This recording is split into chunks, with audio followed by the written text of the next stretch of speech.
नमस्कार, मैं हूं संध्या आंचल और आप देख रहे हैं तुरंत न्यूज। चलिए चलते हैं बड़ी खबरों की ओर। बड़ी खबरें sponsored by Child Progressive School Asanabad Jhumitaliya Koderma. Dhanbad Mandal ने एक बार फिर अपनी उत्कृष्टता साबित करते हुए माल ढुलाई के क्षेत्र में देश भर में पहला स्थान प्राप्त किया है। धनबाद मंडल के डीआरएम कमल किशोर सिन्हा ने जानकारी देते हुए कहा कि मंडल ने इस वर्ष 12% लोडिंग लक्ष्य को पूरा कर लिया है।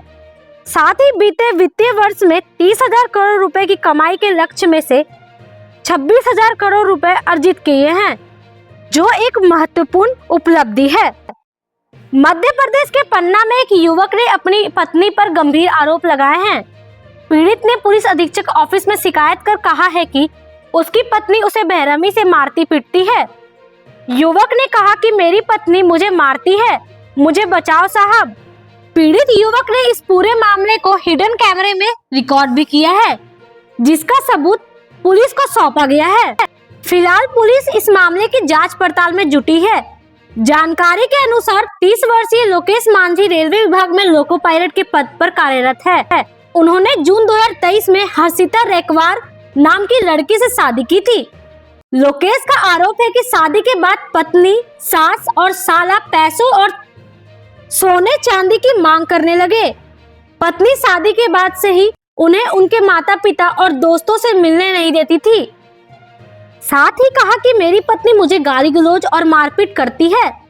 उसी के कारण मैंने घर में कैमरा लगाया हुआ है, जिसमें मारपीट की घटना कैद हुई है। मेरी पत्नी आत्महत्या की भी धमकी देती है। इसी मामले को लेकर एसपी के यहाँ आया हूँ। वहीं एसपी ने कहा कि एक युवक ने अपनी पत्नी द्वारा परेशान करने की कहानी बताते हुए आवेदन दिया है। उसने एक वीडियो फुटेज भी बनाया है। चूंकि घटना सतना की है, वहां मामला दर्ज किया गया है। संबंधित थाना प्रभारी को बता दिया गया है। School today are able to reach and a larger audience through admission free. For the parents is today's scenario. Parents would now make less mistakes in selecting school because parents would easily come to know the facilities about giving their schools both near and वक्फ संशोधन bill को लेकर जहां एक तरफ NDA और उसकी सहयोगी पार्टियां एकजुट है, तो वहीं इंडिया ब्लॉक इसके विरोध में है। इसको लेकर सदन में कांग्रेस सांसद इमरान मसूद ने कहा कि हमें सौगात ए मोदी मिली, हमें सौगात ए मोदी में शिक्षा, रोजगार दे दीजिए, सौगात ए मोदी में हमें ये कानून दे दीजिए। उन्होंने कहा कि बाबा साहेब ने संविधान में हमारे अधिकारों के संरक्षण का काम किया। वक्फ बिल लाकर जिन्होंने इसे ड्राफ्ट किया, उसे इसकी जानकारी नहीं है। अपनी हैसियत के हिसाब से मुसलमान अल्लाह की राह में वक्फ करता है। वक्फ को मुसलमान जानता है, समझता है, इसकी जरूरत को पहचानता है। इसका सारा प्रबंधन तो सरकारों के ही हाथ में है। मध्य प्रदेश के रतलाम में पुलिस ने जयपुर बम विस्फोट कांड के एक फरार आतंकी को गिरफ्तार कर बड़ी सफलता हासिल की है। राष्ट्रीय जांच एजेंसी लंबे समय से इस आतंकी की तलाश कर रही थी और इसकी गिरफ्तारी पर 5 लाख रुपए का इनाम घोषित था। रतलाम पुलिस ने मंगलवार बुधवार की दरमियानी रात को कार्रवाई करते हुए आतंकी को दबोच लिया। रतलाम एसपी अमित कुमार के निर्देशन और अतिरिक्त एसपी राकेश खाका के मार्गदर्शन में टीम ने देर रात 2 बजे यह ऑपरेशन चलाया है, जिसमें 48 वर्षीय आतंकी फिरोज, पिता फकीर मोहम्मद, आनंद कॉलोनी रतलाम का निवासी है। फिरोज को उसकी बहन के घर से गिरफ्तार किया गया है। फिरोज जयपुर में विस्फोट की साजिश में शामिल था और इसकी तलाश में एनआईए ने रतलाम में इसके फोटो भी चस्पा किए थे। in today's scenario. Parents would now make less mistakes in selecting schools because parents would easily come to know of the facilities being given by schools, both near and afar. Thanks in ABP News for this novel innovation.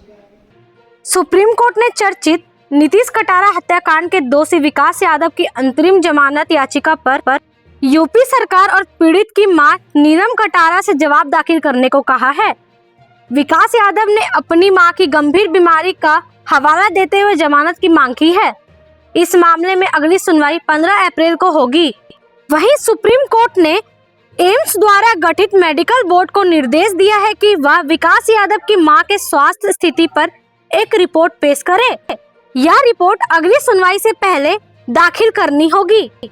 बता दें कि 17 फरवरी साल 2002 के दिन दिल्ली में नीतीश कटारा की हत्या हुई थी।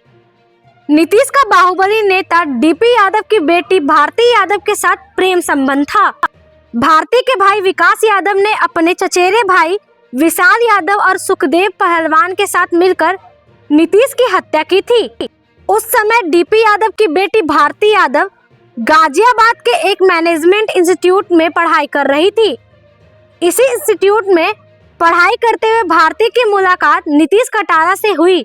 फिर दोनों को एक दूसरे से प्यार हो गया था और वो शादी करना चाहते थे। Today's scenario. Parents would now make less mistakes in selecting schools because parents would easily come to know of the facilities being given by schools, both near and afar. Thanks in अभी के लिए इतना ही, फिर मिलेंगे बड़ी खबरों के साथ। तब तक के लिए नमस्कार।